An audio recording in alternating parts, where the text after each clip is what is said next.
Some of us have lived through life experience where our needs haven't been met emotionally, physically, spiritually, and we internalize those needs not getting met in the form of thinking that it's our fault that they weren't met, and we start developing a belief system that keeps us powerless, that keeps us separate from ourselves, and a belief system that sounds like, I'm not enough. I am not ever going to reach abundance. I'm not worthy of love. And all of these are very subtle. These are limiting beliefs that we look through, that are the lens at which we interpret our environment. And this lens is what determines the quality of our lives. Because whatever we believe, we see. Whatever we believe, we manifest.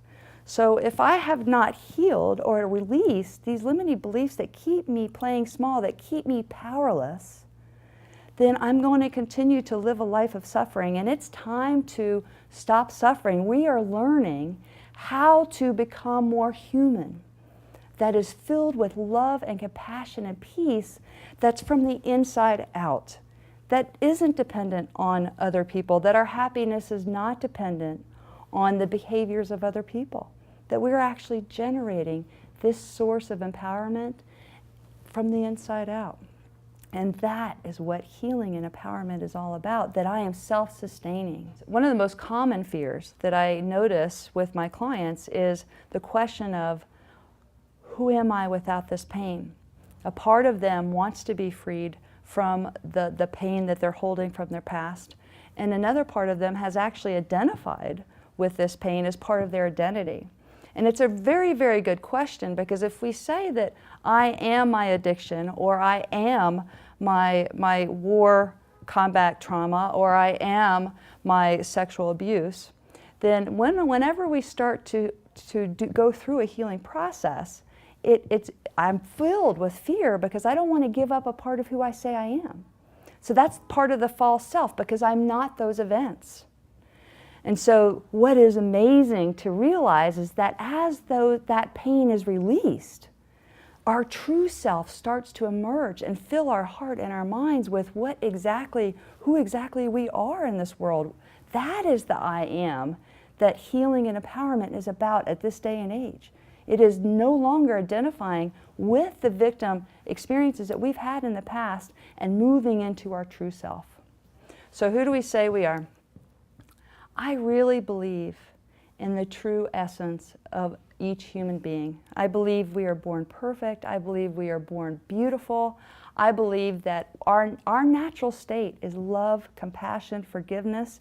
Oneness is what our lens is at all points. We see interconnectedness at all time, because I really believe that our true self is that divine essence that is all loving, all compassionate, and all peaceful.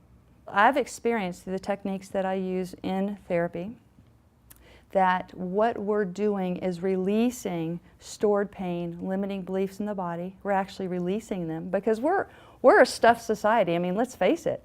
When we feel emotions, we stuff them, because for a lot of us, it wasn't even appropriate for us to experience certain emotions, especially anger for women and sadness for men. So we need to go through a process of releasing all of this that is not us, not truly who we say we are, and that it's been stored through painful events in our life. And by releasing one piece by one piece, our cognition starts to change, our thinking starts to change, we start to see the world differently. Our true self starts to manifest into our conscious mind. And how we are in the world is completely one of peace rather than fear. So what we're moving from is moving from a place of fear and protection, because I believe the world's not a safe place, so we're in fear and protection, to one of growth and expansion. And what we know for science, what we know about science and how the mind works, is that the cells in our body and our brain can't be in both of those states at the same time. They're either in growth mode or they're in protection mode. We actually can't be in both. When we store emotional baggage from our past, what it's doing is it's keeping us in a fear-based mode, and all of our organs go into protection mode rather than repair and growth. And that's true for our emotional state, that's true for our physical state. So this healing process is about being in a stance in the world where we're in growth mode at all times. And our body, mind, and spirit is completely connected. And my thoughts and my feelings and my belief systems completely direct the quality at which my cells are working in my body. So I can actually create wellness with my thoughts and belief systems as well as illness. Because if I am in a constant state of protection and fear, and I feel like the world's not a safe place, then I actually can develop illness within my body because it's all connected. So the healing process is really a mind, body, spirit connection, reintegrating the impact that we have on ourselves on many levels.